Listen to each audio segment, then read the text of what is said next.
बिस्मिल्लाहिर्रहमानिर्रहीम। यार अगर आप सीए के स्टूडेंट हैं ना और अगर आप एग्जामेशन की तलाश में एसीसी में स्विच करना चाहते हैं तो मैंने अभी एसीसी में स्विच किया है। तो मैं एग्जामेशन के बारे में आपको बता देता हूँ। एग्जामेशन किसको कितनी मिलती है, अगर आपने पीआरसी किया हुआ है, कैफ किया हुआ है तो क्या सिनेरियोज बनते हैं। तो ऐसा है कि अगर आपने पीआरसी किया हुआ है ना तो आपको सिर्फ फाउंडेशन डिप्लोमा उनका एग्जाम्प्ट होता है। यानी कि जो मैट्रिक से बच्चे आते हैं एसीसीए में उनको जो फाउंडेशन के पेपर करने पड़ते हैं वो एग्जाम्प्ट होते हैं। और दो पेपर एग्जाम्प्ट होते हैं एसीसी के, अप्लाइड नॉलेज के, जो एमसीक्यू बेस्ड पेपर होते हैं उनके। वो पीआरसी वालों के लिए जिन्होंने पीआरसी किया हुआ है या एएफसी किया हुआ है। ओल्ड ओल्ड स्कीम में जो था ना सीए में एएफसी था, पीआरसी है उसकी जगह पे। और अगर आपने कैफ कंप्लीट किया हुआ है तो आपको एग्जामेशन मिलती है 7 पेपर्स की। यानी कि आपका अप्लाइड नॉलेज पूरा एग्जाम्प्ट होता है। और जो स्किल लेवल के एग्ज़ाम हैं, स्किल लेवल में F4 से F9 तक, उनमें से आपको 2 पेपर एग्ज़ाम नहीं होते सिर्फ, बाकी आपको एग्जामेशन मिलती है। 2 पेपर वो हैं F7 और F9। ठीक है। F7 फाइनेंशियल रिपोर्टिंग का पेपर है और F9 फाइनेंशियल मैनेजमेंट का पेपर है। ये आपको एग्जाम नहीं होता, बेशक आपने कैफ पूरा किया हुआ है या आपने हाफ किया हुआ है कोई पेपर। हाँ, लेकिन ये है कि अगर आप ओबीयू के लिए अप्लाई करेंगे ना, ओबीयू के लिए एसीसी में जाने के बाद, तो फिर आपको F7, F8 और F9 ये तीनों देने पड़ेंगे।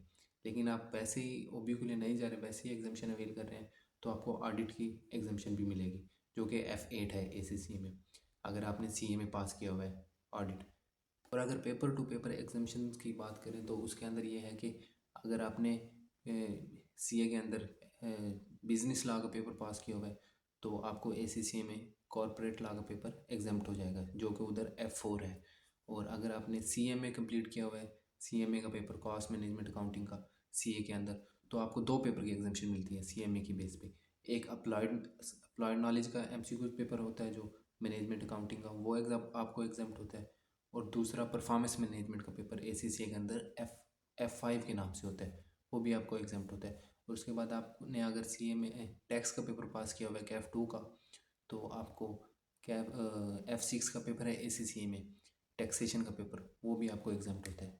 और अगर आपने ऑडिट का पेपर पास किया हुआ है, ऑडिट का कैफ 8 का, तो वो भी आपको एग्जाम्प्ट होता है जो कि F8 है एसीसी के अंदर, ऑडिट एंड एश्योरेंस, वो भी आपको एग्जाम्प्ट होता है।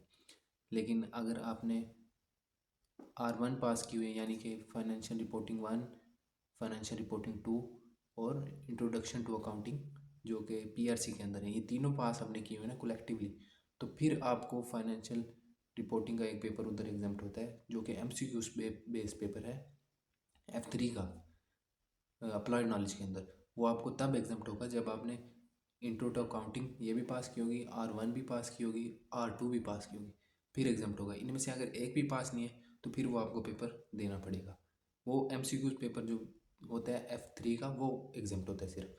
लेकिन जो स्किल लेवल का पेपर होता है फाइनेंशियल रिपोर्टिंग का, उसकी एग्जामेशन आपको नहीं मिलती बेशक आपने कुछ भी पास किया हुआ है। और F9 जो होता है उधर उसकी भी एग्जामेशन नहीं मिलती। यानी कि अगर आपने कैफ पूरा किया हुआ है तो आपको 2 पेपर की एग्जामेशन नहीं मिलती F7 और F9 की, बाकी आपको एग्जामेशन मिलती है, बाकी पेपर आपके सारे एग्जाम्प्ट हैं।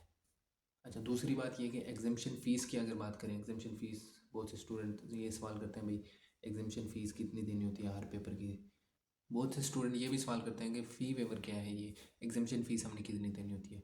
तो सीए के जो स्टूडेंट हैं उनके लिए एग्जामेशन फ़ीस नहीं होती स्पेसिफिक पीरियड में। यानी कि फ़ी वेवर जो होता है दिसंबर से मार्च तक होता है, अभी चल रहा है तो वो मार्च 20 को उसकी लास्ट डेट है। उससे पहले अगर आप एसीसी में स्विच करेंगे तो आपको एग्जामेशन फ़ीस नहीं देनी पड़ती। एग्जामेशन फ़ीस अगर आपके 4-5 पेपर हैं, 4 से ज़्यादा एग्जामेशन है तो आपको नहीं देनी पड़ती। लेकिन अगर 3 एग्जामेशन है, 3 से कम है तो शायद उसके लिए देनी पड़ती है, ये बात मुझे कंफर्म नहीं है अभी। लेकिन इससे ज़्यादा एग्जामेशन है तो सीए स्टूडेंट्स के लिए एग्जामेशन फ़ीस नहीं होती, सिर्फ आपको रजिस्ट्रेशन करनी होती है।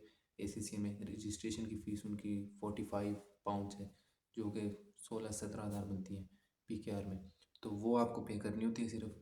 और अगर आप एग्जामेशन वेवर के अलावा किसी और पीरियड में अपनी एग्जामेशन अवेल करेंगे तो फिर आपको सारी फ़ीस देनी पड़ेगी जो एग्जामेशन जिस पेपर की जितनी एग्जामेशन फ़ीस एसीसी की वेबसाइट पे मेंशन है।